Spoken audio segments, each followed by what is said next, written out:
What are the two big mistakes that I see in virtually every grant application that I've reviewed over the years? I'm going to share those in today's video. If you're new around here, my name is Sarah Dobson. I'm a research grant consultant, and my team and I help early career researchers write clear and compelling and persuasive and competitive grant applications to biomedical research funding agencies. So let's talk about the two big mistakes that I see in most of the grant applications that I review and how you can fix them. So the first category of mistakes that I see is really about underestimating the amount of time it takes to do a good job with your grant application. And the way that this shows up in the application itself is that the application is rushed, it's not thought through very well, and it's not that it's incomplete, but that it's not your best work. It could have been done better, and it could have been written more clearly and in a way that's easier for your reader to follow along. And so the consequence of that is that your reviewer ends up seeing something that is very dense, it's very confusing, and it's really hard to follow. And that usually means that your grant is not going to get the kind of score that you're hoping for, because remember that there is a human on the other side of your grant application who's trying to make sense of what it is that you're putting in front of them. And if you don't take the time as the grant writer to really make it clear and easy for them to follow along and immediately grasp what it is that you're trying to accomplish, you're asking them to do all of that work. And that is frustrating for a reader. And it's also no guarantee that they're going to come to the same conclusion that you want them to come to, right? If you are leaving all of these loose threads in your grant application, you are hoping that your reader is going to tie them up in the same way that you would and see your argument in the same way that you do. But there's no guarantee in that, right? So your job as a grant writer is to really connect the dots for your reviewer so that it's inevitable that they will come to the same conclusion that you do. And the only way that you can do that is to really take it step by step for them and really make sure that you are leading them through a clear and step-by-step argument every chance that you have. But if you underestimate the amount of time that it takes to write a grant, it's really hard to do a good job with that, because that type of writing takes a lot of time and effort and focus on your part to really think about what the person on the other side needs to see and the steps in the argument that they need to see to have the full picture. And so if you are underestimating the amount of time that it takes to write a massive grant application, the whole thing is going to be rushed, it's going to be poorly thought through, and it's going to be confusing for your reader. So my best advice there is to give yourself more time than you think, and especially to protect time every week to work on your grant application and to have a clear plan for each of those blocks of protected time. It really does help to have a project management plan in place. I call it a proposal development plan.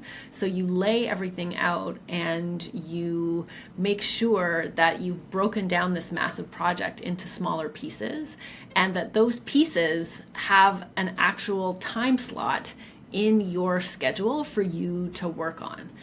Otherwise, you're just winging it, and it might not go the way you want it to. It will certainly lead to a lot of stress and burnout if you don't have a clear plan to write your grant. So definitely take the time to prepare a proposal development plan and block and protect that time in your calendar. And I already know what you're thinking, which is, how do I know how long it takes for me to write a grant? And the honest answer is you don't, unless you've done this a lot, right? But I would say for any major research project grant that's a multi-year application, especially if you are relatively new to the grant mechanism and early in your career and still kind of getting your program of research off the ground, I would estimate in the hundreds of hours to prepare an application versus the dozens of hours. And what I want to emphasize here is that this is going to be highly variable depending on your facility with writing and your level of organization and honestly how much time you have in any given week to write a grant. So this is not a hard and fast number, and I strongly encourage you to track your writing time so that you know how long it takes in the future and you can better estimate how long it's going to take you and how much time you need to block. But more than anything, it's really important that you recognize that this is a massive project in and of itself, and you need to devote time to it. And it's not just writing time, right? When I say, hundreds of hours versus dozens, I'm talking about all of the meetings that you need to have, all of the thinking time that you need to do, and the actual butt in seat writing of the grant application, right? It's all of the activities that are related to getting a grant out the door. And like it or not, all of those activities need to happen for you to submit a highly competitive grant application. And so just remember that it is going to take a lot of time, and the more that you can prepare for that and organize around that by blocking and protecting time in your calendar and ensuring that all of those tasks and activities have a scheduled time in your calendar, the easier that is going to be. And just to say, it does get easier, right? The more you do it, the faster it gets. But I don't want you to go into a massive undertaking like this without grasping the major undertaking that it actually is. So make sure that you are giving yourself ample time. And if you have limited time in a week, that means you just have to start earlier, right? If you have a very limited number of hours per week and it's going to take you, hundreds of hours to write this grant, that means that you need to start months and months ahead versus weeks and weeks, right? So it's really highly dependent on you as an individual, but it's really important to pay attention to the tasks that are involved in getting a major grant out the door, and to pay attention to those, to track how much time it takes so that you have a better idea in the future and you can find ways to make aspects of the grant development process more efficient. And that is absolutely possible the more you do it and the more practice you have around it. Okay, let's talk about big mistake number 2, and that is not thinking about your reader. And this, of course, ties very much into what we've just been talking about underestimating the amount of time it takes to write a grant and the consequences of that, which is, writing an unclear and kind of jumbled grant application that's really difficult for a reader to get through.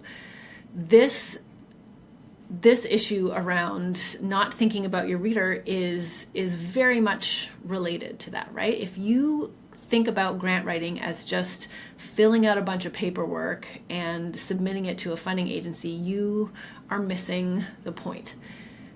This is really about making a connection with your peer reviewer and trying to get them as excited as you are about the research that you are proposing. Right now, we still have humans on the other side of grant reviews, right? The peer review process is still, humans reading and assessing your grant application. And that may very well change in the not too distant future. And I'm going to have a whole series on that very soon. But for now, we still have a peer review process that involves other humans, other scientific peers reading our grant applications. And my strong belief that is borne out through years and years and years of experience on this is that the difference between an application that gets a good score and one that gets a fundable score is the level of excitement that you can generate in the reviewers who are reading your application. And the reason for that has a lot to do with how the peer review process is structured. So typically, your grant application is assigned to at least 2 peer reviewers who have expertise that is relatively close to your own as PI. And their job is to do really a first pass review of your application and assign a preliminary score. So these reviewers are doing a deep dive on your application based on their level of expertise, which is close to the subject matter area of the application that they're looking at, right? So they're doing a deep dive.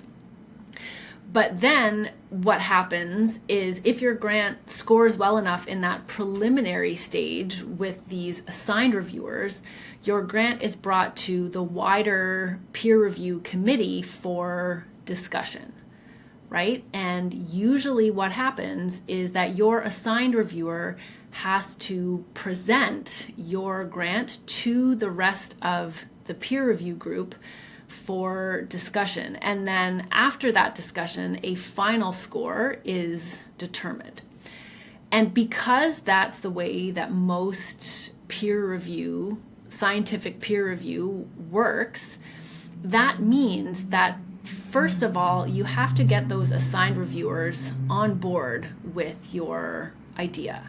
They need to be really excited about what it is that you're proposing so that when they present your grant in that larger peer review committee, they are willing to advocate for it. They are willing to bring it forward and say, this is a really good proposal.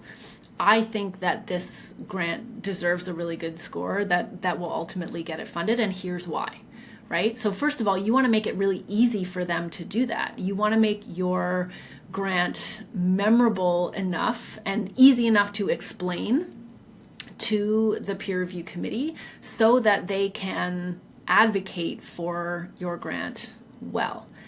But the other piece of that is that you want to make it really easy for your reviewers to read. And that is on the side of your assigned reviewers and the rest of the peer review committee. So like we talked about, your assigned reviewers are going to read your grant in depth. And as always, the easier you can make it for them to grasp what you're doing and explain it to everybody else, the better. So that means laying it out as clearly and logically as possible, as we talked about earlier. But what also happens in these peer review discussions is that the rest of the group is very likely not going to read your full application because the rest of the peer review group has their own grants that they've been assigned that they need to present, right? So they're not going to read every single grant in depth. They're going to read the ones they've been assigned in depth, and then they're going to skim the ones that other people have been assigned in depth. But you still need to appeal to the rest of the committee. So you still need to make sure that some of your documents are written in a way that the rest of the peer review group can just skim and understand instantly. And so that is another strategy that you need to consider when you are writing your grant application in terms of the ease of readability for the people who are going to skim your grant rather than the ones who are going to read it in depth. And these are the kind of things that I teach my clients and my students, how to do that really well, how to write to both of those audiences in a way that is going to really capture their attention and capture their excitement. and also make it easy for them to understand what you're doing and to advocate for what you're doing. But the bottom line here, the philosophy that underlies all of this, is to put yourself in your reviewer's shoes, right? To think about the human on the other side of your application and find ways to make a connection with them so that they feel that excitement for your work and they see the possibility in what you're doing and the impact in what you're doing. And again, all of this can be accomplished through some strategies and some skills and frameworks that I teach my clients and my students. But that is the philosophy that underlies it all: is that you are trying to put yourself in your reader's shoes and make it as easy as possible for them to get on board with what you're doing. So if you want to learn those skills and frameworks and strategies, I am hosting a free 6 weeks fundamentals of grant writing course that is starting in mid-May of 2025. So if you're interested in joining me for that and learning these skills and strategies to write a more compelling, exciting grant application, no matter where you are applying, no matter which biomedical research funder you're applying to, make sure that you sign up at the link below this video, and I will see you in mid-May.